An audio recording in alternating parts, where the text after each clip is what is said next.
நீங்கள் கரெக்டாக இருந்தால் அது பயப்பட வேண்டிய அவசியம் இல்லை. சில நேரம் தவறுகள் நடந்தால் அது சேஃப்டியாக இருக்கிறது நல்லது. நாய் வளர்க்குறது கூட தான் ஆபத்து. வளர்க்குற வீட்டில் போட்டு ஐயோ யாருக்கும் மேரேஜ் ஆன மாதிரி தெரியுது, இந்த நடிகைக்கு இந்த நடிகருக்கும் கல்யாணம் அப்படிங்கும்போது நீங்கள் ஷாக் ஆகிறீங்கன்னா தேட்டரில் போய் பார்க்குறது. பாப்கார்னே 150 ரூபாய் விற்கிறாங்க, அவனை பழி வாங்கணும். அவன் பரம்பரையே இழுக்கக்கூடாது. ஏன்டா 10 ரூபா பாப்கார்னை வச்சு 200 ரூபாய்க்கா விற்கிறீங்க? இப்போ தாவேக்கா வளர்ச்சி அடைந்து ஆட்சியை பிடிக்க என்ன செய்ய அப்படின்னு கேட்டால் உன் கூட இருக்க 4 முட்டாளை தூக்கு அப்படின்னு போடும். தூக்கிட முடியுமா? விஷயானந்த் யார், ஆதவர்ஜன யாருன்னா ஐயோ பெரிய துப்பாக்கூடு ஃப்ராடு இவங்கள வச்சா ஜெயிக்க போகணும். கரெக்டாக உண்மையை சொல்லி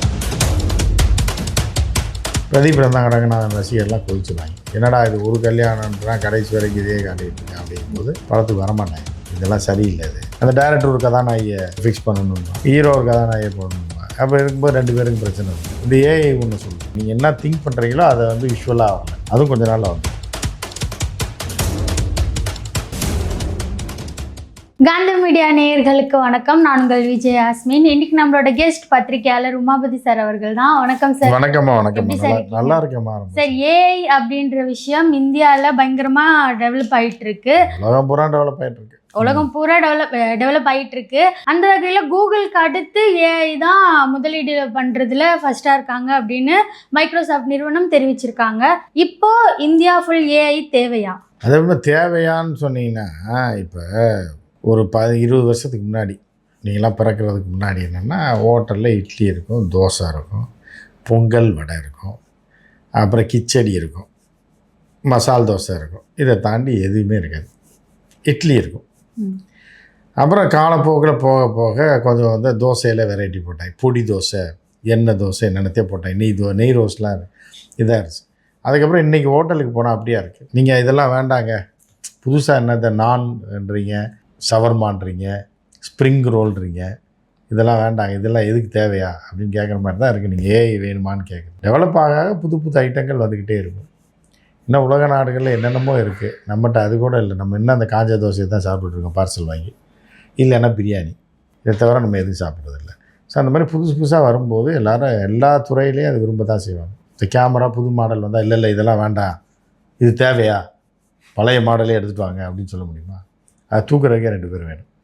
ஸோ இப்படிலாம் இருக்கும்போது புதுமை வரும்போது எல்லா இதுலேயும் அதை ஏற்றுக்கிட்டு தான் ஆகும்.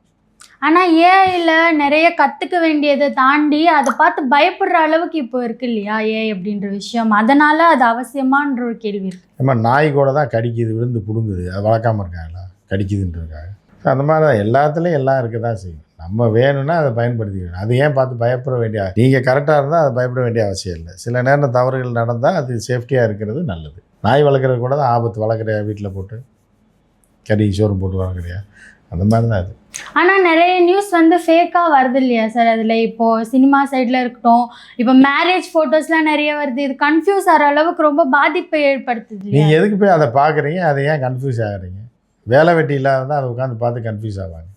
நீங்கள் எவனுக்கோ மேரேஜ் ஆனால் உங்களுக்கு என்ன அப்படின்னு நீங்கள் போனீங்கன்னா உங்களுக்கு எந்த பாதிப்பும் கிடையாது. ஐயோ யாருக்கும் மேரேஜ் ஆன மாதிரி தெரியுதே, இந்த நடிகைக்கு இந்த நடிகருக்கும் கல்யாணமா அப்படிங்கும்போது நீங்கள் ஷாக் ஆகிறீங்கன்னா அப்போ உங்கள் வேலை வெட்டி இல்லாமல் இருக்கீங்கன்னு அர்த்தம். இப்போ அதை பார்த்து நீங்கள் ஷாக் ஆகிற அளவுக்கு வீணாக இருக்கிறவங்களுக்கு இது பிரச்சனையை தான் கொடுக்கும். அவன் வேலையை பார்த்து அவன் போயிட்டுருப்பான். அதில் அவன் வேலைக்கு தேவையில்லை, ஏஐ தேவைன்னா நீ பயன்படுத்திட்டு போக வேண்டியதான். இப்போ உங்களுக்கு எடிட்டிங்கு ஏஐ தேவை, பயன்படுத்திக்க வேண்டியதான். இப்போ பிள்ளைங்கள்லாம் வந்து இது பண்ணுறாங்க, செல்ஃபி எடுக்கிறாங்க, இது எடுக்கிறாங்க. அதில் பார்த்தீங்கன்னா ஏஐ வச்சு அப்படியே அழகாக காமிச்சு சைனீஸ் பிள்ளைங்க மாதிரி இருக்குது பார்க்கும்போது.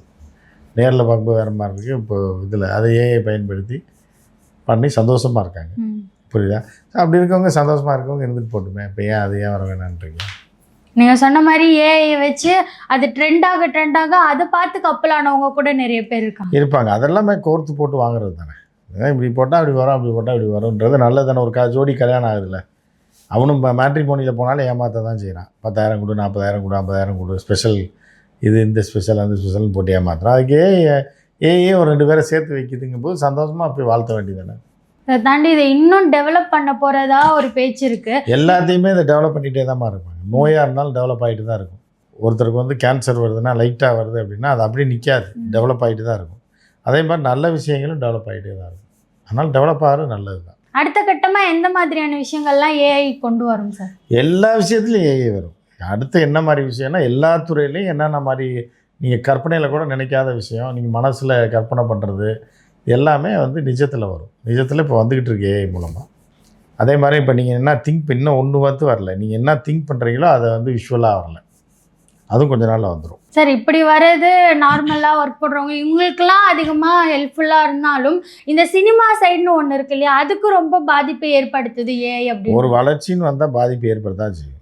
ஆட்டோ வந்தோடனே ரிக்ஷா ஒழிஞ்சு போச்சு, கால் டாக்ஸி வந்தோடனே ஆட்டோ ஒழிஞ்சு போச்சு. ஸோ அதை பார்த்து கவர்மெண்ட் நிர்மலா சீதாராமன் ரேட்டையும் குறைச்சி சொந்தமாக நீங்கள் கார் வாங்குங்க போது அதுவும் ஒழிஞ்சு போயிடும் கொஞ்ச நாளில். புரியுதா? இதுதான் இருக்கு உலகம். அப்போ அடுத்த கட்டமாக இப்போ படங்கள் பார்க்குறதும் சரி எல்லாமே அதான் எல்லாருமே இதில் தானே பார்க்குறாங்க, ஃபோனில் தானே போய் படம் பார்க்குறாங்க. அவன் தேட்டரில் போய் பார்க்குறது அங்கே 150 ரூபா பாப்கார்னே 150 ரூபாய் விற்கிறாங்க. அவனை பழி வாங்கணுன்றான். அவன் பரம்பரையே இழுக்கக்கூடாது, உயிரோடு இருக்கக்கூடாதுன்ற ரேஞ்சுக்கு யோசிக்கிறாங்க. ஏன்டா 10 ரூபா பாப்கார்னை வச்சு 200 விற்கிறீங்க, உன் பரம்பரையை நாசப்படுத்துகிறேன் பாருன்னு சொல்லி எவனும் தேட்டருக்கே போகிறதில்ல. இதனால் பாப்கார்ன் விற்கிறதுனால தேட்டருக்கு நஷ்டம், கார்ப்பரேட் கம்பெனிகளுக்கு நஷ்டம். ஸோ அப்போ சினிமா டிக்கெட் மட்டும் விற்றா பரவாயில்ல. அப்புறம் அவங்க கேட்டால் என்ன சொல்கிறாங்கன்னா, நாங்கள் இவ்வளோ கோடிகளை செலவு வச்சுருக்கோம், 1 கோடி ரூபாவில் தேட்டர் கட்ட முடியும், ஆனால் வந்து நாங்கள் 100 கோடி ரூபாவில் கட்டி உங்களை இவ்வளோ சொகுசாக உட்கார வச்சு இப்போ எல்லா பார்க்கிங் வசதியிலேருந்து எல்லாம் பண்ணி, அப்போ அதுக்கு எங்களுக்கு காசு வேணும்லன்னு அவன் சொல்கிறான். 2 பேரும் மாறி மாறி சொல்லும்போது செல்ஃபோன்காரன் சொல்கிறான் என்னதில் பார்த்துட்டு எந்த பிரச்சனையுமே இல்லை அப்படின்றான். அப்படி இருக்கும்போது ஒருத்தருக்கு ஒருத்தர் போட்டியில் யார் எதை பார்க்குறாங்கன்றது முக்கியம். இதுதானே இப்போ படமே எடுக்கிறதே மூலியமாக இப்போ ஸ்கிரிப்ட் கேட்குறோம் இல்லையா சார், அதில் கேட்டால் அதுவே எல்லாமே இப்போ பண்ணி கொடுத்துருது வந்துடுற பட்ஜெட் அது குறையுமா இல்லை அதிகமாகுமா சார்? அதாவது ஏஐ வந்து என்னென்னா மனிதர்கள் என்ன ஃபீட் பண்ணுறான்னா அதுதான் ஏஐ சொல்லும், அதை எதையும் கலந்து போட்டு சொல்லும். மனிதர்கள் இல்லாமல் ஏஐ கிடையாது. கதையெல்லாம் ஏஐ உருவாக்க முடியாது. அப்படி உருவாக்குனா இன்றைக்கி ஒரு விஜயை உருவாகிருக்க முடியாது. அது ஏஐ குண்டக்க மாட்டா கதை இல்லை. திரிஷாவை லவ் பண்ணு அப்படின்னா நயன்தாரா லவ் பண்ணுன்னு காட்டுவதில்லை, அது ஒரு கதையை சொல்லும். அதை வச்சு அப்படி படம் எடுத்துட முடியுமா? முடியாது. மேனேஜரை மாற்ற சொல்லும், குஷி ஆனந்தை மாற்ற சொல்லும், என்ன பண்ணலாம் அப்படிங்கும்போது இப்போ தாவேக்கா வளர்ச்சி அடைந்து ஆட்சியை பிடிக்க என்ன செய்ய அப்படின்னு கேட்டால் உன் கூட இருக்க 4 முட்டாளை தூக்கு அப்படின்னு போடும். தூக்கிட முடியுமா? ஏஐ சொல்கிறத முழுசாக நம்ம கேட்க முடியாது. அதுக்கு ஏஐக்கு தெரியும்ல குஷி ஆனந்த் யார், ஆதவர்ஜனா யாருன்னா ஐயோ பெரிய டுபாக்கூர் ஃப்ராடு இவங்கள வச்சா ஜெயிக்க போகணும்னு ஏஐ கரெக்டாக உண்மையை சொல்லிடும். அப்போ விஜயெல்லாம் ஏஐட்ட போக மாட்டாங்க. அந்த மாதிரி எல்லாம் இப்போ சினிமாலையும் எல்லோரும் ஏஐட்ட போக மாட்டாங்க. அந்த டைரக்டர் ஒரு கதாநாயகியை ஃபிக்ஸ் பண்ணணும்பா, ஹீரோ ஒரு கதாநாயகியை போடணும்பா. அப்போ இருக்கும்போது 2 பேருக்கு பிரச்சனை வரும். இந்த ஏஐ ஒன்று சொல்லும். இப்போ எப்படி நீங்கள் அதை இது பண்ணுவீங்க? ஏஐன்றது ஒரு டுபாக்கூர், அது சும்மா ஒரு இது மாதிரி வீட்டு நாய் மாதிரி. அது சார் இதில் இன்னொரு டவுட்டும் இருக்குது. இப்போ ஒருத்தங்க வந்து ஒரு ஸ்கிரிப்ட் கதை கேட்குறாங்கன்னா அவங்களுக்காக அது ஒரு கதை முழுக்க தருது. இதே வேற அதையே அவன் வந்து இவன்ட்ட கேட்குறான், அவனே ஏஐல போட்டு கதையை எடுத்துருவானே ப்ரொடியூசரு. ஏஐல தான் சார் இப்போ கேட்டு தராங்க அப்படின்னா இன்னொருத்தவங்களுக்கு அதே கதை வராது அப்படின்றதுல என்ன நினைச்சேன்? எல்லாருக்குமே அதே கதை தான் வரும். அந்த கதையை எடுக்கும்போது 2 ஒரே மாதிரி தான் இருக்கும். அதுக்கு என்ன பண்ண முடியும்? அப்போ யூஸ் பண்ண மாட்டாங்கல்ல சார் இந்த ஒரு காரணம்? அப்படிலாம் சொல்ல முடியாது. கதை ஏஐ வந்து ஆயிரக்கணக்கான கதைகளை வச்சுருக்கோம். முதல்லலாம் இங்கே ஐயா எஸ்பி முத்துராமன் அவர்கள் வந்து டிஸ்கஷனில் வந்து என்ன பண்ணுவாங்கன்னா எம்ஜிஆர் படத்தை எடுத்து கமலுக்கு வைப்பாங்க, டைட்டில் மட்டும் மாற்றி. அப்புறம் கமலுக்கு எடுத்து ஒரு 2 வருஷம் கழித்து அதே டைட்டிலை மாற்றி ரஜினிக்கு வைப்பாங்க. இதுதான் இந்த சகலகலாவலவன் பார்த்தீங்கன்னா பட்டிக்காடாப்பட்டினமாவோட கதை தான். பட்டிக்காடாப்பட்டினமா அதுக்கு முன்னாடி ஏதோ ஒரு படம், இப்படி ஒரே கதையை வச்சு கொஞ்சம் மசாலா தடவி 10 படம் எடுத்துருவாங்க. ஸோ அந்த மாதிரி அந்த காலத்து அதை தான் ஏஐ செய்யும். 10 கதையை எடுத்து போட்டு நீங்கள் அது எம்ஜிஆர் படம் சிவாஜி பட கதையெல்லாம் எடுத்து அதை சேர்த்து போட்டு இப்போ நீங்கள் கதை கேட்டிங்கன்னா இப்போ உங்களுக்கு கொடுக்கும். அந்த கடை ஓடாது, மக்கள் பார்க்க மாட்டாங்க.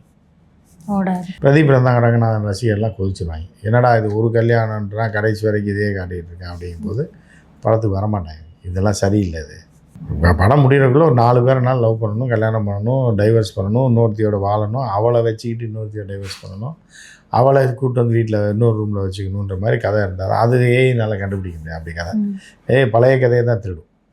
கமல் ரஜினின்னு அது ஓடாது. அப்போ ஆட்டோமேட்டிக்காக இவங்களே கதை எழுத ஆரம்பிச்சுருவாங்க. இவ்வளோ ட்விஸ்ட்டு மேலே ட்விஸ்ட்டாக இருக்குது, ஒன்று ஓடாது ஆனால் அது வந்து தான் ஆகும், அதில் தான் போய் ஆகணும் அப்படின்றப்போ மக்கள் என்ன சார் பண்ணுவாங்க? மக்கள் பார்த்து தான் இப்போ நைட்டு போனால் திருநாய் கிடைக்கும்னு தெரியும், மக்கள் பார்த்து போகிறது இல்லையா? கையில் ஒரு குச்சி வச்சுக்கிட்டு ஏதாவது வீட்டுக்கு போகிறது, இல்லை வண்டியில் போகும்போது எத்தி விட்டு போவாங்க. இதெல்லாம் அட்ஜஸ்ட் பண்ணி போக வேண்டியது. வாழ்க்கைன்றது பெரிய கஷ்டம் தான். இங்கே வாழ்கிறதே பெரிய விஷயம் தான். அதில் எல்லா தொல்லைகளும் வரத்தான் செய்யும். அதை மீறி வாழ்கிறது தான் வாழ்க்கை. ஆனால் ஏஐ வந்தால் ஒரு பக்கம் வேலை வாய்ப்புகள் குறையும், இன்னொரு பக்கம் வேலை வாய்ப்பு அதிகரிக்கும்னு சொல்கிறாங்க. உண்மையிலேயே என்னதான் சார் நடக்கும் ஏஐ வந்து? ஆமாம், இது குறைஞ்சாதானமா அது இதாகும். இப்போ காக்கா வந்து ஒரு ஜக்கிலத்து கல்லை போட்டு அந்த தண்ணியை மேலே வச்சு வச்சுன்னா தண்ணி கம்மியாயிரும், கல் ஜாஸ்தி ஆயிரும்ல. இப்போ கல் இல்லாதனால தண்ணி கொஞ்சமாக இருக்குது, குடிக்க முடியல. கல்லை தூக்கி போட்டால் கல் ஜாஸ்தியாகிடும், தண்ணி கம்மியாயிடும்.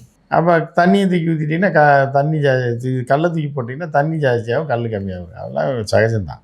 இதே மாதிரி தான். இப்படி இதில் எடுத்திங்கன்னா தான் இந்த உலகத்தில் கொடுக்குறதுக்கு எது இல்லை, எடுக்கிறதுக்கு எது இல்லை. இருக்கிறதையே மாற்றி மாற்றி தான் கொடுக்கும். இதுதான். அதை வச்சு உருட்டி தூக்கி அதில் போடணும், அதை தூக்கி அதில் போடணும். இதுதான் உலகம். சார், இன்னொரு பக்கம் இது என்னதான் இப்படி பயந்தாலும் கூட, நல்லதாக இருந்தாலும் கூட, இந்த ஏஐ ஃபோட்டோஸ்லாம் வருது இல்லையா, ஏஐயில் மேரேஜ் ஆன மாதிரி, ஒரு குழந்தை பேசுகிற மாதிரி, இதெல்லாம் பார்க்கும்போது ஒரு பக்கம் பார்த்திங்கன்னா ஃபன்னாகவும் இருக்குது. இன்னொரு பக்கம் பார்த்திங்கன்னா நம்மலாம் படிச்சிருக்கோம், பார்த்தோம்னா அது தெரிஞ்சுப்போம். ஆனால் படிக்காத மக்கள்லாம் பார்த்து ஏமாந்து போகிறாங்களே, இதை எப்படி சார் பார்க்குறீங்க? படிக்கிற மக்கள்லாம் ஏமாற மாட்டாங்க. இப்போ என்னென்னா, அந்த காலத்தில் ஃபோன் வந்த காலத்தில் இதே மாதிரி தான் இருந்தாங்க. எல்லாம் செத்தாக போயிட்டாங்க. ஃபோன் வந்த காலத்தில் திடீர்னு ஃபஸ்ட்டு இந்த கால் வந்தது. இது ஏஐ இந்த கால் வருதுல்ல, அவங்களா பேசுவாங்க இப்போ ஏர்டெல்லேருந்து. இல்லைன்னா முதல்லலாம் பார்த்தீங்க அப்படின்னா, முதல்ல ஆரம்பத்தில் நீங்கள் கால் பண்ணி ஒரு பொண்ணுக்கே கால் பண்ணுறேன்னு வைங்களேன், வாடிக்கையாளர் தற்போது வேறொருவருடன் தொடர்பில் உள்ளார்னு வரும். புரியுதா? என்னடா அதுக்குள்ளே நம்ம கல்யாணம் நம்ம பொண்டாட்டி வேற ஒருத்தனோட தொடர்பில் இருக்கா அப்படின்ற மாதிரிலாம் இருந்துச்சு. அதுக்கப்புறம் தானே மாற்றினாங்க ஏர்டெல்லாம். பிஎஸ்என்எல்லாம் அப்படி தான் வரும். இப்போ ஆம்பளைக்கு ஃபோன் பண்ணிங்கன்னா வேறு, ஒரு பொம்பளை பிள்ளைக்கு ஃபோன் பண்ணும்போது வேறு ஒருத்தரோட தொடர்பில் இருக்குது அப்படின்னா எவ்வளோ பெரிய தப்பாயிரும். இப்போ கால் பிஸின்னொடனே ஒரு பொண்ணு ஒரு லேடி வாய்ஸில் தான் சொல்லும், நீங்கள் தொடர்பு கொள்ளும் நபர் இப்போ வேற ஒருவருடன் தொடர்பில் இல்லாருன்னொடனே அவன் ஷாக் ஆகிறான். என்னம்மா அப்படி சொல்லிட்டீங்க அப்படின்னு இவன் பாட்டுக்கு பேசுவான். இப்படிலாம் நடந்திருக்கு அந்த காலத்தில். பேசினோடனே அது ஒன்றையே திருப்பி சொல்லிட்டு, என்னம்மா நான் ஒன்று சொல்கிறேன், நீ சொன்னதே திருப்பி சொல்லிட்டு இருக்கேன்னு வச்சுட்டு போய் சண்டை போடுவாங்க. ஏன்னா அந்த பிள்ளை சொன்னதையும் கேட்க மாட்டேங்குது, அது தொடர்பில் இருக்கான்னு திருப்பி சொல்லிகிட்டே இருக்கு அப்படிங்கும்போது அதுக்கப்புறம் தான் அது ஆட்டோமேட்டிக் கால்னே அவங்களுக்கு தெரியும். அது ஆரம்பத்தில் கிராமத்தில் இருக்கவங்க சிட்டியில் இருக்கவங்கள, சிட்டிலையும் கும்பிட்டா இருக்குது, கிராமத்துலேயும் அறிவாளி இருக்கான். அது மிக்ஸ் ஆகி தான் வரும். அவன் புரிஞ்சுக்குவான், ரைட்டு இது ஏதோ ஏஐயில் தான் இந்த படம் வருதுன்றது அவன் தெரிஞ்சுக்குவான். அதெல்லாம் பார்க்கும்போது இப்போ இப்படி சோஷியல் மீடியாவில் வரும்போது உங்களுக்கு என்ன சார் தோணுது? இந்த மாதிரி எனக்கு ஒன்றும் தோணல, அதையே போய் பார்க்குறோன்னு தான் தோணுது. அது நீங்கள் உங்களுக்கு எது தேவையோ அதை மட்டும் பார்க்க வேண்டிய, தேவையில்லாத விட்டுற வேண்டியது. கண்டதை போய் பார்த்துட்டு இது ஐயோ இது இப்படி இருக்கேன்னு ஏன் சொல்லணும்? சினிமாவில் நடிகர்களுக்கு இது பெனிஃபிட்டா இல்லை அன்பெனிஃபிட்டா? இது யாருக்குமே பெனிஃபிட்டும் கிடையாது, இதுவும் கிடையாது. தேவை இருக்கவன் பயன்படுத்தும், தேவை இருக்கவன் பொழுது போகலைன்னா அதை உட்காந்து பார்த்துருப்பேன். வேலையாக இருக்கவன் அதை பார்க்கவே மாட்டான். வேலை முடிஞ்சோடனே கொஞ்சம் நேரம் பார்ப்பான். சார், நான் ஃபோட்டோ வரது சொன்னேன் சார். இப்போது இந்த ஏஐ மூலியமாக ஒரு ஃபோட்டோ வந்தால் கூட, அவங்க ஒரிஜினலாக போஸ்ட் பண்ண ஃபோட்டோ வந்தால் கூட ஈஸியாக அதை அவங்க எப்படி ஹேண்டில் பண்ணுவாங்க? அது ஒரிஜினல் டூப்ளிகேட் பார்க்குற அளவு கூட தெரியாதவன் அந்த உலகத்தில். இப்போ அப்படி தானே சார் வருது ஏஐ. ஏஐயில் என்ன அதை கூட கண்டுபிடிக்க முடியலன்னா நீங்கள் எது பண்ணுவீங்க? எப்படி இது பண்ணுவீங்க? நீங்கள் வாழ்கிறதுக்கு தகுதியே இல்லைன்னா. எல்லாமே கிடைக்கும், பாதிப்பும் கிடைக்கும், நல்லதும் எல்லா உலகத்தில் எல்லாத்துலேயும் அந்த காலத்துலேருந்து அப்படி தான். அந்த காலத்தில் குதிரையில் போவாங்க, குதிரை வண்டியில். தெரியாதனமாக குதிரை கால் பின்னாடி போய் நின்ட்டான்னா ஒரே ஏற்றி பல்லு இதெல்லாம் உடச்சி விட்ருவோம். அப்போ 2 பேர் மிதி வாங்கினதுக்கப்புறம் தான் தெரியும் குதிரைக்கு முன்னாடி தான் போகணும், பின்னாடி நிற்கக்கூடாதுன்னு. அப்புறம் தான் குதிரை கண்ணை கட்டி விட்டால் தான் அது நேராக போகும், இல்லை எங்கிட்டா ஓடி போயிடும்ன்றது தெரியும். அனுபவம் தான். எல்லா இதுலேயும் வர மாறும். அதுக்குள்ளே குதிரை செத்து போயிடும். அதுக்கப்புறம் வேறு ஒரு இது வரும், யானை வரும், அடுத்து பைக்கு சைக்கிள் பைக் அப்படி மாறிக்கிட்டே இருக்கும். அடுத்து இது மாறிட்டு இருக்கும், மாறி போக வேண்டியது. நீங்கள் சொன்னீங்க ஏஐ அப்படின்றது மனுஷங்க கிட்டேருந்து தான் வந்த ஒன்று, மனுஷங்க யோசிக்கிறது தானே. ஆனால் அது வந்ததுக்கப்புறம் மனுஷங்களோட மொழியே யோசிக்காத அளவுக்கு ஆக போகுது அப்படின்ற மாதிரி ஒரு நியூஸ்லாம் இருக்குது. நல்லது தானே. இப்போ நீங்கள் யோசிக்கிறதுனால தானே உங்களுக்கு பிரச்சனை. நீங்கள் யோசிக்காமல் விட்டீங்கன்னா பிரச்சனையே இல்லைல்ல. சரி, என்ன சார் ஆகும் யோசிக்காமல்? ஏஐலேருந்து எடுத்துக்க வேண்டியதானம்மா. இப்போ நீங்கள் சமையல் பண்ணுறீங்க, ஐயோ சமையல் பண்ண முடியாமல் போயிருமேன்னா அதை ஹோட்டலில் ஆர்டர் பண்ணால் வருதில்ல, அதை வாங்கி சாப்பிட்டு பேசாமல் உட்காந்துருக்க வேண்டியது தானே. அந்த மாதிரி தான். இப்போ நீங்கள் உட்காந்து டைரியில் உட்காந்து எழுதி மாஞ்சு கேள்வியை கேட்குறீங்க. ஏஐ இருந்ததுன்னா என்ன கேள்வி அப்படின்னோடனே அதுவே சொல்லிடும். ஃபோனில் அப்படியே ரோல் பண்ணி நீங்கள் கேட்க வேண்டியது தானே. என்ன பிரச்சனை இருக்கு உங்களுக்கு? ஏஐ சம்மந்தப்பட்ட நிறைய விஷயங்களை பகிர்ந்ததுக்கு நன்றி. நன்றி.